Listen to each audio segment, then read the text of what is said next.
नमस्कार। आज हम एक ऐसी किताब की बात करने वाले हैं जो हमारे दिमाग के बारे में कुछ बहुत ही कह सकते हैं चौंकाने वाली बातें बताती है। इसका नाम है the elephant in the brain. और यकीन मानिए, इसे समझने के बाद दुनिया को देखने का नजरिया शायद हमेशा के लिए बदल जाए।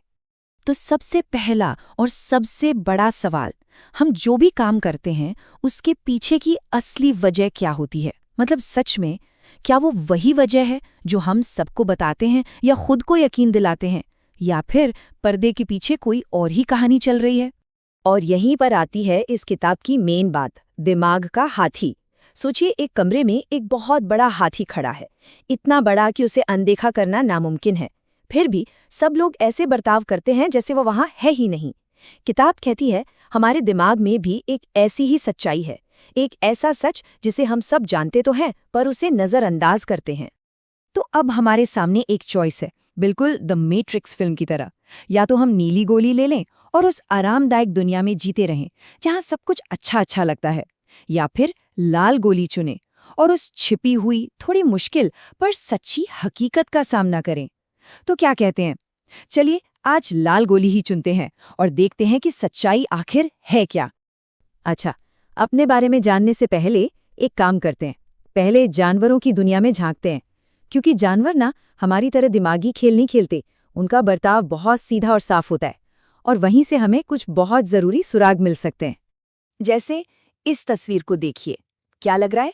एक बंदर दूसरे बंदर के बालों से कीड़े निकाल रहा है ना? मतलब सीधी सी बात है, साफ सफाई चल रही है। पर कहानी इतनी सीधी है नहीं। असल में ये जो हो रहा है ना, ये सफाई कम और पॉलिटिक्स ज्यादा है।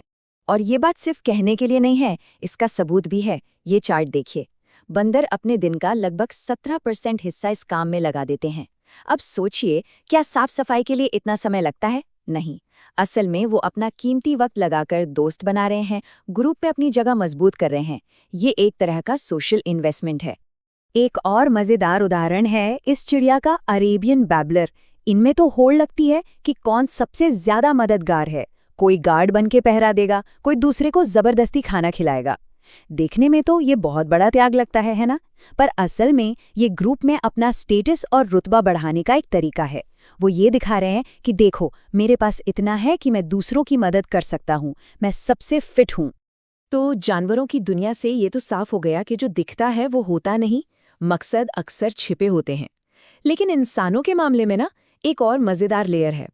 हमारा दिमाग इतना चालाक है कि वो ये छिपे हुए मकसद खुद हमसे छिपा लेता है। क्यों? ताकि हम दूसरों को और भी यकीन के साथ धोखा दे सके। चलिए समझते हैं ये होता कैसे है। इसे समझने के लिए प्रेस सेक्रेटरी मॉडल का आइडिया कमाल का है। सोचिए, हमारा जो कॉन्शियस माइंड है, जिसे हम मैं कहते हैं, वो असल में बॉस नहीं है। वो तो बस एक प्रेस सेक्रेटरी है। असली फैसले तो दिमाग के दूसरे हिस्से पहले ही ले चुके होते हैं। प्रेस सेक्रेटरी का काम बस इतना है कि उन फैसलों को दुनिया के सामने अच्छे से पेश करे, उनके लिए अच्छी अच्छी सोशली एक्सेप्टेबल कहानियां गढ़े। फैसला पहले, वजह बाद में। JP मॉर्गन ने क्या खूब कहा था, एक इंसान के हर काम करने के पीछे दो वजह होती हैं, एक अच्छी वजह और एक असली वजह। और हमारा प्रेस सेक्रेटरी हमेशा वो अच्छी वजह ही दुनिया को बताता है। तो चलिए, अब इस आइडिया को अपनी रोजमर्रा की जिंदगी पर लगाकर देखते हैं। हमारी दुनिया के बड़ी बड़ी चीजों जैसे कि एजुकेशन, चैरिटी, इन सब के पीछे की अच्छी वजह और असली वजह क्या है? शुरुआत करते हैं एजुकेशन से। अच्छी वजह क्या है? यही कि हम ज्ञान हासिल करने, कुछ सीखने के लिए स्कूल कॉलेज जाते हैं। पर एक बात बताइए, अगर क्लास कैंसिल हो जाए तो ज्यादातर स्टूडेंट्स खुश क्यों होते हैं? अगर सीखना ही मकसद है तो उन्हें तो दुखी होना चाहिए। असली वजह यह है कि एजुकेशन एक बहुत बड़ा सिग्नल है। डिग्री एक सर्टिफिकेट है जो दुनिया को बताता है कि ये इंसान मेहनती है, समझदार है और नियम फॉलो कर सकता है। अब बात करते हैं शॉपिंग या कंजम्पशन की। अच्छी वजह, हमें चीज़ों की ज़रूरत है, प्रैक्टिकल वजह है। पर असली वजह, स्टेटस। एक महंगी घड़ी, एक लग्जरी कार, डिज़ाइनर कपड़े, क्या ये सिर्फ ज़रूरतें पूरी कर रहे हैं? नहीं, ये दुनिया को सिग्नल दे रहे हैं हमारे सोशल स्टेटस का, हमारी हैसियत का। और चैरिटी यानी दान? अच्छी वजह तो बहुत साफ है, दूसरों की मदद करना। पर क्या हमेशा ऐसा ही होता है?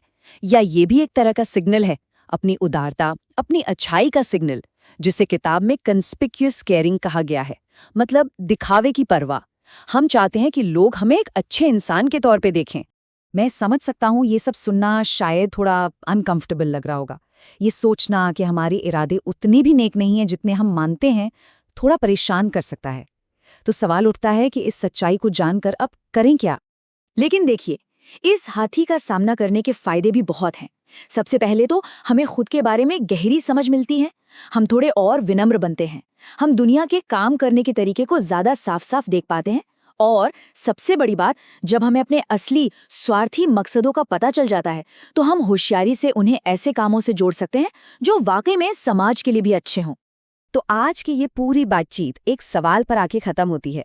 अब जब दिमाग में बैठे इस हाथी के बारे में पता चल गया है, तो क्या दुनिया वैसी ही नजर आएगी जैसी पहले दिखती थी, या अब हर चीज के पीछे एक अच्छी वजह और एक असली वजह दोनों दिखाई देंगी? सोचिएगा जरूर।